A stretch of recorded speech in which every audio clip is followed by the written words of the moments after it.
আসসালামু আলাইকুম ওয়া রাহমাতুল্লাহি ওয়া বারাকাতুহু। কেমন আছেন? আশা করি আলহামদুলিল্লাহ ভালো আছেন।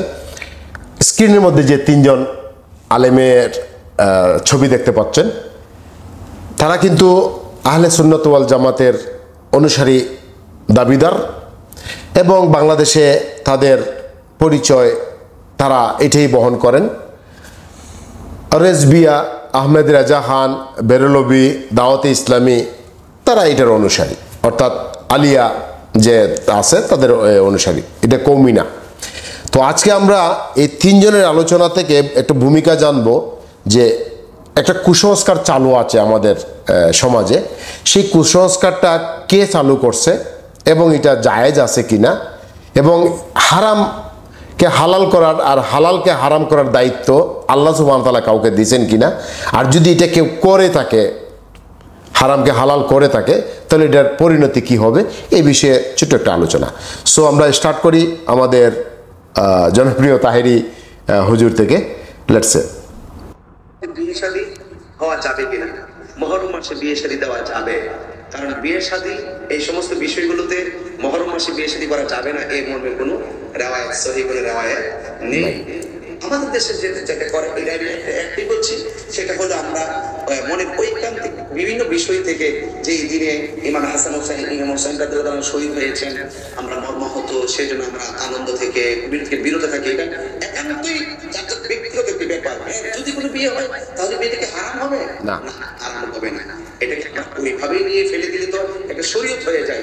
শরীয়তটা তো এত কঠিন না যে আপনি যদি একবার এটাকে ওয়াজিব বানিয়ে ফেলেন তাহলে তো এটা দুরুস্ত হবে না।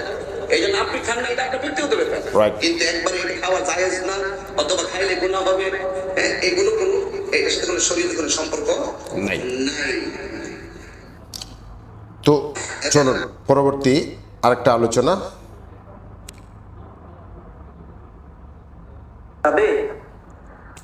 নাকি বিবাহ করা যাবে না? প্রিয় উপস্থিতি, আমরা জানি বর্তমান সময়ে আমাদের সমাজে এক নিতান্ত মিথ্যা কথা বটে, কথাটি প্রচলিত আছে যে অনেক মানুষের মনের ধারণা ও কুসংস্কারও বটে যে মুহররম মাসে বিবাহ করা ঠিক নয়, মুহররম মাসে বিবাহ করলে অমঙ্গল হয় এবং অশুভ হয়। এই ধরনের এই সমস্ত কথাগুলো ইসলামী শরিয়ায় কতটুকু বাস্তবতা, আসুন তা আমরা জানি। মুহররম মাসে বিবাহ করা যাবে। দলিল নম্বর 1, কোরআন শরীফে আল্লাহ সুবহানাহু ওয়া তাআলা সূরাতুল বারাতে 35, সূরাতুল বারা বলতে সূরা তওবা, সূরা তওবার 36 নম্বর আয়াতে, তিনি 35 বলছেন, আসলে হচ্ছে 36 নম্বর আয়াতে বলা হয়েছে যে আল্লাহর গণনায় 12 মাস আসমান জমিন সৃষ্টি করার শুরু থেকেই, এর ভিতরে 4টা মাস আছে সম্মানিত মাস, এবং এই মাসে যত ভালো কাজ আছে, ফরজ কাজ আছে, ইবাদত আছে, আপনি করতে পারেন নির্দ্বিধায়, কোনো সমস্যা নাই। 4টে। পরের বক্তব্য আমরা শুনি, পরবর্তী আলেম তিনি কি বলেন। মানে কুসংস্কার আছে, মুহররম মাস আসলে অনেকেই বলে হুজুর ভালো খাবার করা যাবে না, ভালো পোশাক পরা যাবে না, অনেকে কালো পোশাক পরে, আছে না এরকম? আছে কালো পোশাক পরে। আবার অনেকে মিসআন্ডারস্ট্যান্ডিং রয়েছে এভাবে, তারা বলেন যে মুহররম মাসে বিয়ে শাদী করা যাবে না, বলে কিনা এরকম বলে। আবার কিছু কিছু মানুষ ছিল তারা বলতো যে সফর মাসে বিয়ে করা যাবে না, এটা কুলক্ষণের মাস।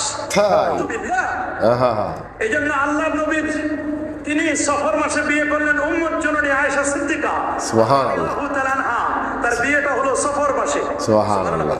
আসলেই তো নিষিদ্ধ ধরুন আল্লাহ রাসূল কিভাবে করলেন, আল্লাহ রাসূল সাল্লাল্লাহু আলাইহি ওয়াসাল্লাম কিভাবে বিয়ে শাদী এই সফর মাসে করলেন, আর আল্লাহ সুবহানাহু ওয়া তাআলা যা হালাল করেছেন কোনো বান্দার তো আর এখতিয়ার নাই যে এটাকে হারাম করার, নিষিদ্ধ করার। নিষিদ্ধ দিতে তো কিছু আল্লাহ এবং রাসূলের আদেশ নির্দেশ লাগবে, তাই না? তো এই ছিল বন্ধুগণ, যারা আবেগবশত দিনকে বদলিয়ে ফেলে, এদের নাম হচ্ছে আহলে শিয়া। আমি কি বুঝাতে পারলাম?